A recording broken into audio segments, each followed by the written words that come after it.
या कुन्देन्दु तुषारहार वरदा या शुभ्रवस्त्रान्विता या वीणा वरदण्डमण्डितकरा या श्वेतपद्मासना या ब्रह्माच्युतशङ्करप्रभृतिभिर्देवैः सदा पूजिता सा मां पातु सरस्वती भगवती निःशेषजाड्यापः। श्री महागणाधिपतये नमः। श्री महासरस्वती नमः। श्री गुरुभ्यो नमः। 2024వ సంవత్సరంలో ఏప్రిల్ మాసంలో వృశ్చిక రాశి వారికి గోచార ఫలితాలు ఎలా ఉన్నాయో తెలుసుకుందాం. ఏప్రిల్ మాసంలో ముఖ్యంగా సూర్యుడు పంచమ స్థానంలో 13వ తారీఖు వరకు సంచరిస్తున్నాడు. ఇది ప్రతికూలంగా ఉంది. దాని తర్వాత మళ్ళీ షష్టమ స్థానంలోకి ప్రవేశిస్తున్నాడు. అది అనుకూలంగా ఉంటుంది. అంగారకుడు అర్ధాష్టమ స్థానంలో సంచరిస్తున్నాడు 23 వరకు. దాని తర్వాత పంచమ స్థానంలోకి ప్రవేశిస్తున్నాడు. ఈ 2 స్థానాలలో సంచారం కూడాను ప్రతికూలంగా ఉంటుంది. బుధుడు 5, 6 స్థానాలలో సంచరిస్తున్నాడు, అనుకూలంగా ఉన్నాడు. గురు షష్టమ స్థానంలో ప్రతికూలంగా ఉన్నాడు. శుక్రుడు పంచమ స్థానంలో 23వ తారీఖు వరకు అనుకూలంగా ఉన్నాడు. దాని తర్వాత మాసం చివరి లోపల షష్టమ స్థానంలోకి ప్రవేశిస్తున్నాడు. ఇది ప్రతికూలంగా ఉంటుంది. శనైశ్చరుడు అర్ధాష్టమ స్థానంలో సంచరిస్తున్నాడు, 4వ స్థానంలో. ఇది ప్రతికూలంగా ఉంది. రాహు పంచమ స్థానంలో ప్రతికూలంగా ఉన్నాడు. కేతువు ఏకాదశ స్థానంలో అనుకూలంగా ఉన్నాడు.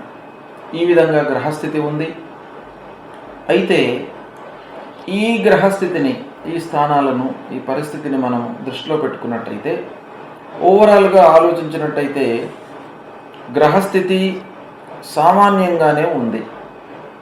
అంటే ముఖ్యమైనటువంటి గ్రహాలు గురు, శని, రాహువు, కుజుడు ఇవి ప్రతికూలంగా ఉన్నాయి కనుక సామాన్యంగానే ఫలితాలు ఉంటాయి. అయితే ఈ సామాన్య ఫలితాలు, గ్రహస్థితి ప్రతికూలంగా ఉన్నప్పుడు మనం దైవ దర్శనాలు చేసుకోవడానికి ఎక్కువ ప్రాధాన్యత ఇవ్వాలి. కనుక ఈ మాసంలో మీరు దైవ దర్శనాలు చేసుకోవడానికి కూడాను అవకాశాలు బాగా ఉన్నాయి. తీర్థయాత్రలకు వెళ్తారు, విహారయాత్రలపై మనసు నిలుపుతారు. ఇంకా ఇంటి వాతావరణము అనుకూలంగానే ఉంటుంది. అయితే చివరిలో మట్టుకు కొంత ప్రతిబంధకంగా, ఇబ్బందికరంగా ఉండే అవకాశాలు ఉన్నాయి కనుక చివరి వారంలో కొంత జాగ్రత్తగా ఉండండి. పిల్లలతో, భార్య, కుటుంబ పెద్దలతో చర్చలు, అనవసరమైన గొడవలు తలెత్తే అవకాశాలు ఉన్నాయి కనుక 4వ వారంలో కొంత జాగ్రత్తలు తీసుకోండి. మిగతా 3 వారాలు మీకు అనుకూలంగానే ఉంది. ఇక వ్యాపారస్తులకు వ్యాపారము బాగానే కొనసాగుతుంది, లాభసాటిగానే కొనసాగుతుంది, ఇబ్బందులు లేవు. అయితే వ్యాపారస్తులకు భాగస్వాములతో కొంత ఇబ్బందులు ఉన్నాయి. వారితో మట్టుకు కొంత జాగ్రత్తగా విషయాలను హ్యాండిల్ చేస్తూ వెళ్ళండి. అసంతృప్తి తలెత్తకుండా, భేదాభిప్రాయాలు రాకుండా ఉండడానికి ప్రయత్నాలు చేసుకోండి. ఇక ఉద్యోగస్తులకు ఆఫీసులో కొన్ని రోజులు సంతృప్తిగా ఉండడము, కొన్ని రోజులు అసంతృప్తిగా ఉండడము. 1-2 వారాలు ప్రతికూలంగా ఉంటుంది, 3-4 వారాలు అనుకూలంగా ఉంటుంది ఆఫీసు వాతావరణం. కనుక కొంత జాగ్రత్తగా చూసుకోండి. ఆరోగ్యము మట్టుకు నిలకడగానే ఉంటుంది, ఇబ్బంది ఏం లేదు. స్నేహితులు, బంధువులతో కలహాలు, వాహన మూలకంగా అనవసరమైనటువంటి రిపేర్లు ముందుకు వస్తాయి. కొంత జాగ్రత్తలు తీసుకోండి.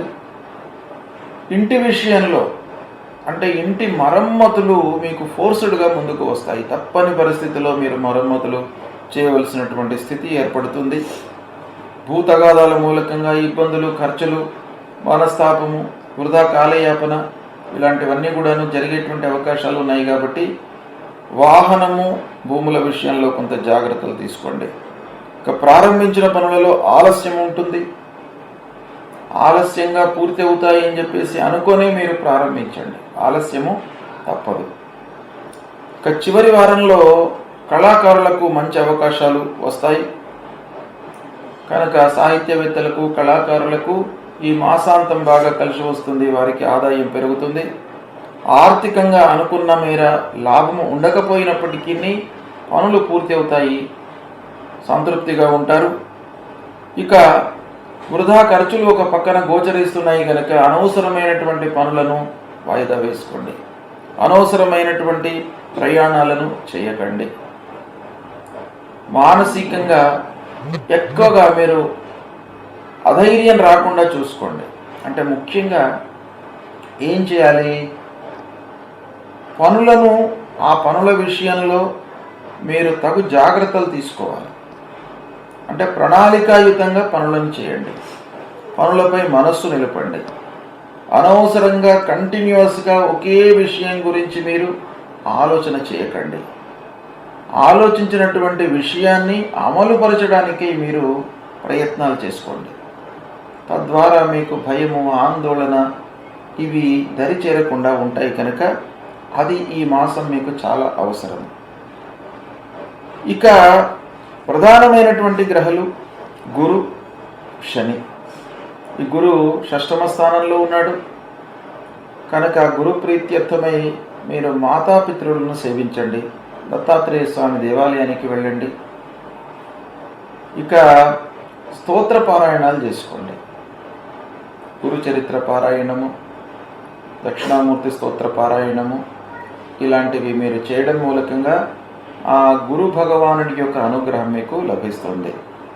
అర్ధాష్టమ శని మూలకంగా అసంతృప్తి బాగా ఏర్పడే అవకాశాలు ఉన్నాయి కనుక మీరు ముఖ్యంగా ఆంజనేయ స్వామి దేవాలయానికి వెళ్ళడము, రాముల వారి దేవాలయానికి వెళ్ళండి. సీతారాముల వారిని సందర్శించుకోవడం మూలకంగా మీకు ఒక రక్ష ఏర్పడుతుంది. ఆ భయము, ఆందోళన, అసంతృప్తి ఇవి లేకుండా ఆ రాముల వారు మిమ్మల్ని కాపాడుతారు కనుక రాముని యొక్క అనుగ్రహం కొరకై దేవాలయానికి వెళ్ళండి, రాముల వారిని దర్శనం చేసుకోండి. ఇక అమ్మవారి దర్శనానికి కూడాను ప్రాధాన్యత ఇస్తూ ప్రతినిత్యం కూడాను అమ్మవారి దేవాలయానికి వెళ్ళండి.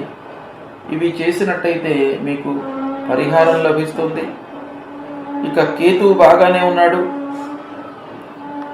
బుధుడు బాగా ఉన్నాడు కనుక వ్యాపారస్తులకు ఇబ్బంది ఏం లేదు, ఆటంకాలు రావు. అయినా కూడాను మిగతా విషయాల లోపల మనకు గ్రహస్థితి బాగాలేదు కనుక దైవ దర్శనానికి మీరు ప్రాధాన్యత ఇవ్వండి, గుడికి వెళ్ళండి. ఈ మాసం మొత్తం కూడాను నిత్యకృత్యంగా ఆంజనేయ స్వామి దేవాలయానికి వెళ్ళడము, అమ్మవారి దేవాలయానికి వెళ్ళడము, దత్తాత్రేయ స్వామి దేవాలయానికి వెళ్ళడము. ప్రతినిత్యము ఎన్ని దేవాలయాలు కాకపోయినా కూడాను ఒక వారం ఒక దేవాలయానికి వెళ్ళండి. ప్రతి గురువారం దత్తాత్రేయ స్వామి దేవాలయానికి వెళ్ళండి, స్తోత్ర పారాయణం చేసుకోండి. శనివారం పూట ఆంజనేయ స్వామి దేవాలయానికి వెళ్ళండి, మంగళవారం అమ్మవారి దేవాలయానికి వెళ్ళండి, విఘ్నేశ్వరుడి దేవాలయానికి వెళ్ళండి. ఇలా ఒక్కొక్క వారం ఒక్కొక్క దేవాలయానికి వెళుతూ ఉన్నట్టయితే ఆ భగవంతుడి యొక్క అనుగ్రహం మీకు తప్పకుండా లభిస్తుంది. శుభం.